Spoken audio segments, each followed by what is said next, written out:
we had a hypothesis. The hypothesis says that what stands between us and peace is a Palestinian state or Palestinian control of territory. Now, I want to say two words about how that hypothesis emerged. It had two kind of key elements that created it. The first is the first Intifada, which is now kind of forgotten, but it was my generation's military service. The first Intifada, kind of a much more popular uprising, we saw, for example, the Palestinians, the children using slingshots.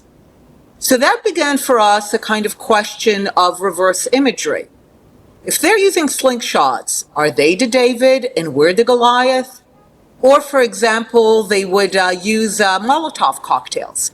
And if you know your Zionist history, then if they're using Molotov cocktails, are we the Syrian tanks and their kibbutz Dgania?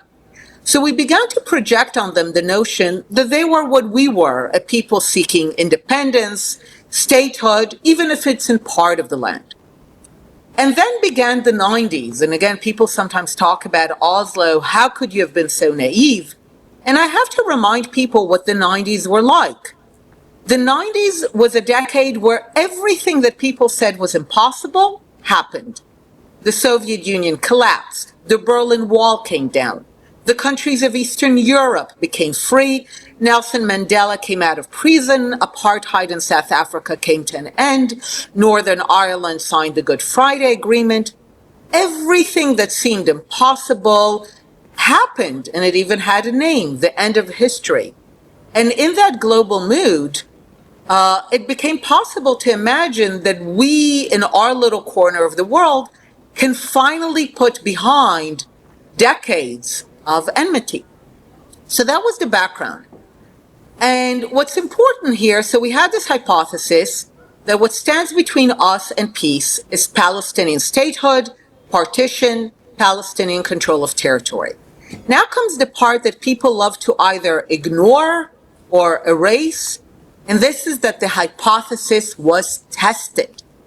And like good scientists, it was repeatedly tested, and I would say that it's important that it was tested.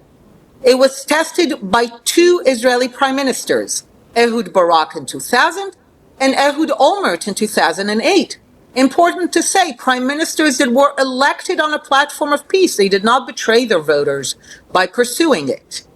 And both of them, with two different Palestinian leaders, Arafat in 2000, Abu Mazen in 2008, find that even though they propose a fully sovereign state of Palestine, no occupation, no settlements, capital in East Jerusalem, no, including holy sites, both of them are rebuffed by two different Palestinian leaders, followed by murderous violence, and even more important is that they are not criticized.